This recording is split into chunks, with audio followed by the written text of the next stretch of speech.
So normally when I try to break down these trailers, I focus on the mechanics and gameplay that we see, but this really only had a few seconds of actual gameplay, and it doesn't provide us a ton to discuss. Most of what we see here is about the world, the characters, and the story, which also means that any discussion of these elements will inevitably lead into the muck and mire of speculation.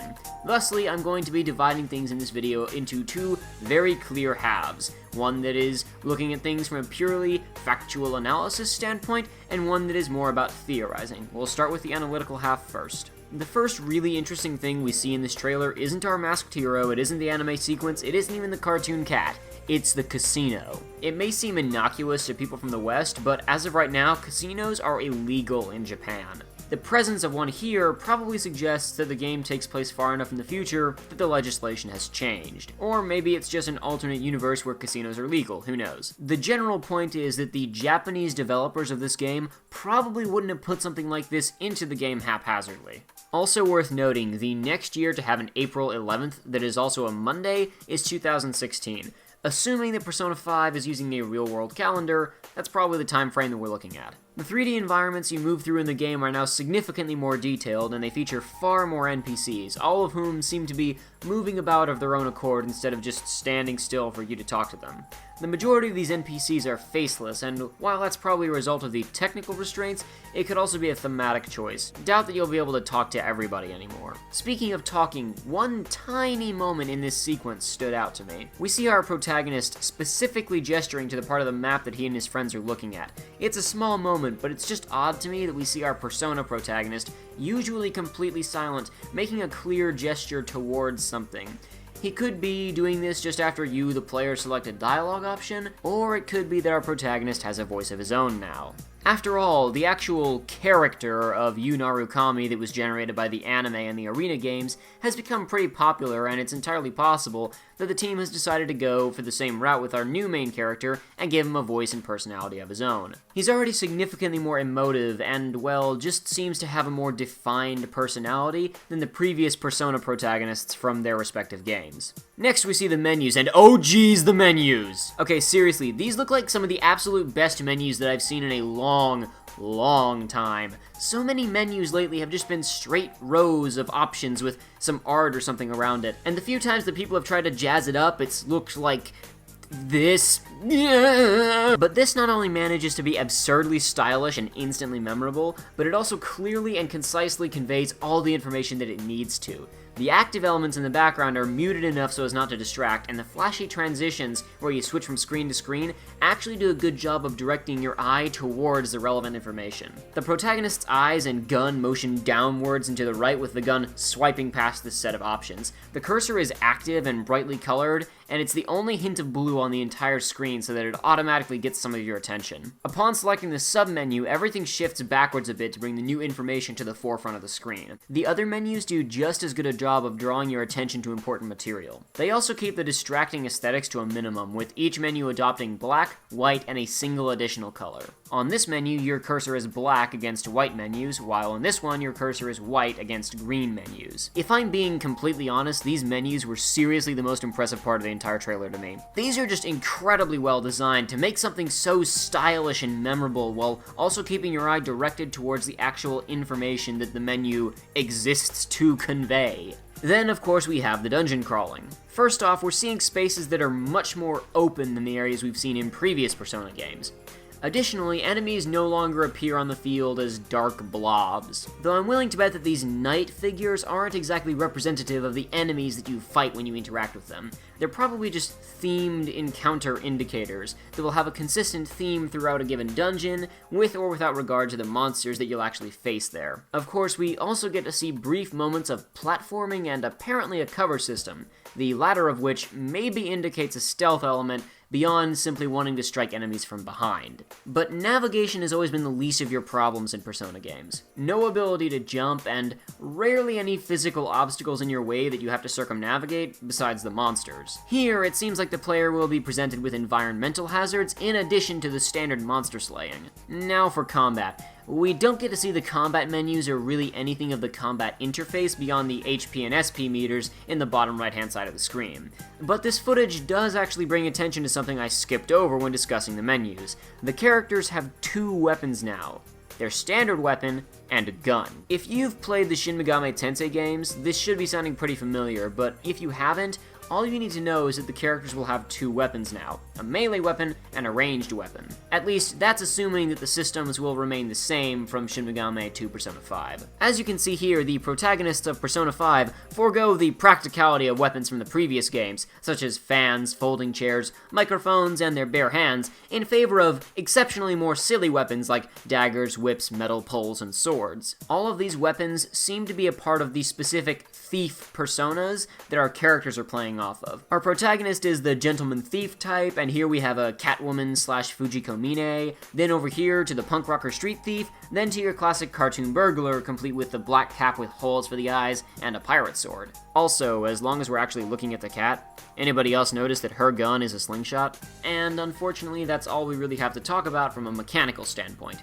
Now we're actually getting into the speculation. Of course, if we just ran crazy with every single theory and potential link that we could get, this rabbit hole could run on infinitely with no real point, so I'm gonna keep things relatively conservative. I'll start off with a few words from the game's director, as this is the only statement we've actually gotten about the game in quite some time, and the only concrete details we have about really anything in this game. In the previous game, we wrote a story that involved having a justice group chase down a bad guy that could be easily feared by just about anybody. This time, it's about a group of high school students who are being chased by unexpected occurrences due to the justice they believe in. I don't think it's a stretch to say that in this day and age, there are a lot of people out there who feel like they aren't moving forward, that they have no future, and carry a lot of weight on their shoulders every day. They're stuck between a rock and a hard place, emotionally speaking.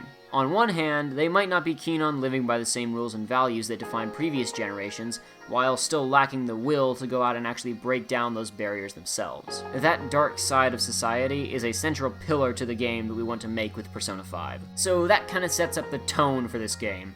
Our characters are fighting for what they perceive as justice, even though said justice may conflict with the rules of the world that they live in.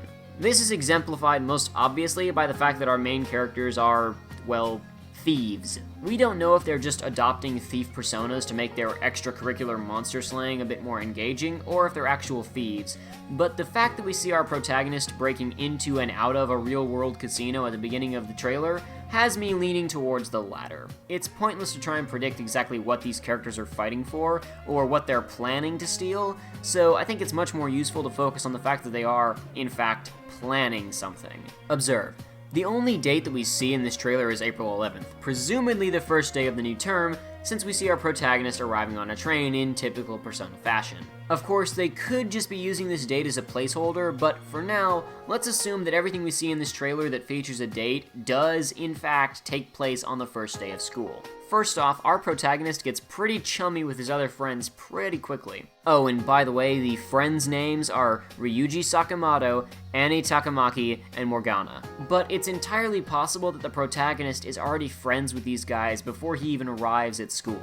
Back when the last trailer came out, a bunch of people figured out that the name of the new high school roughly translates to Prison High School, leading a lot to theorize that the high school you're attending in this game is some kind of disciplinary institution, which would seem to fit with the themes of breaking free of society's rules and constraints. If we are meant to assume that the protagonist is caught here, as this scene seems to be suggesting, it's possible that he's been sent here after attempted robbery. But if this is a reform school, it's likely that his friends are also criminals, possibly even his friends from a previous life. If so, it would explain why they're all so quick to sit around and start planning a robbery. It's not like we know for sure that it's a robbery these guys are planning, but it certainly looks that way. They're going over the layout of a building ahead of time.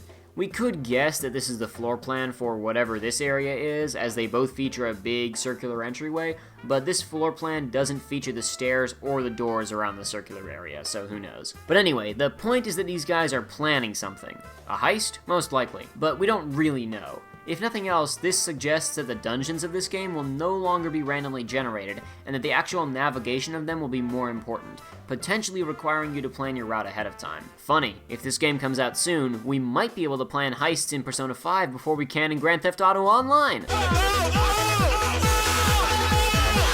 So we also get to see our new Velvet Room for the game. This time it's set inside a prison, and we actually see 2 attendants in addition to Igor. Both of them seem to be young girls, one with long hair and one with it tied back into Princess Leia buns, but I think their most interesting feature is the fact that they're both wearing eye patches. Also, unlike Elizabeth, and to a lesser extent Theodore and Margaret, these attendants don't seem very lively or happy. Both move very deliberately and in perfect unison, and they both wear uniforms that look almost military. I don't know if it's worth getting too hung up on this though, guys. After all, the Velvet Room in 3 was an elevator, and in 4 it was a limo. Obviously there was significance there, but it's not as if these choices massively influenced the games at large.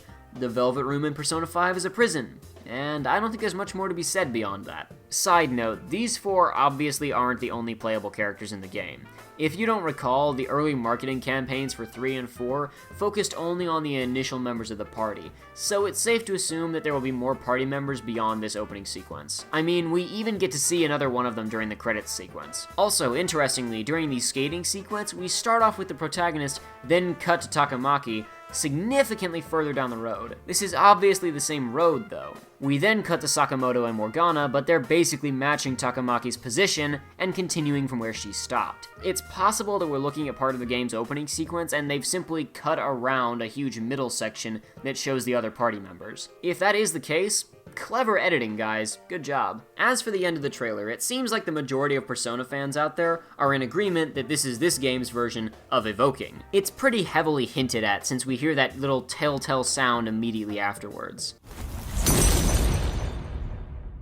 However, this does raise some interesting questions. It seems like in this game, Persona users literally become their personas. So what if they couldn't change back? For those unfamiliar with Persona 3, a brief rundown. In Persona 4, the characters can freely summon their personas after successfully confronting their shadow, as long as they're inside the TV world anyway. But in Persona 3, calling out your persona is significantly more complicated and dangerous. The Persona users from Persona 4 are basically able to call out their persona whenever they like, as long as they're within the TV world, because it's an alternate dimension, a lesser reality. In the real world, people require the assistance of machines called evokers to call out their personas. But even this is dangerous. If a person can't control their persona properly, their persona will simply kill them shortly after it is evoked. Several of the villains in Persona 3 actually use drugs to suppress this behavior in their personas. There are technically other ways to call out a persona without evokers though, and it seems as if the characters from this game have found a way to do that. And possibly a lot of people before them. You remember the enemies they're fighting here? Look familiar? Yeah, they aren't shadows. Those are other personas from previous games. That's Pyrojack. It's entirely possible that the enemies we're dealing with here are other Persona users who lost control of their personas and became trapped in that alternate form. It's also totally possible that we are simply returning to the older Persona and Shin Megami Tensei mechanics involving negotiation to acquire new personas. However, at least for right now, I'm kind of inclined to go with the previous theory, if for no other reason than it's super cool. And that's about all that I can talk about here. If I were to delve into my super duper nitpicking mode, I would point out that the characters' eye colors change during this sequence from gray to red, brown to yellow, blue to green, but it's most likely just a stylistic choice to make the colors pop more. Like I just said, if I got super duper nitpicky, we could be here for a long time, but that's about as much as I can do while staying reasonable. If you've got any crazy theories of your own, or even plausible ones, please leave them in the comments below so we can have a big dumb nerd discussion. I can't claim to be an expert on the Shin Megami Tensei games, and even the older Personas are relatively unknown to me, so maybe you noticed something that I didn't. I'd love to hear about it. If you enjoyed watching me tear this 3-minute long trailer to pieces, you might enjoy me ripping apart some other video game trailers. You can click up there in the corner to see me break down some of the latest footage and news about Final Fantasy XV. And if you just can't wait to get your supernatural high school drama fix, well hey, you can check out my playthrough of Life is Strange by clicking the link right up there.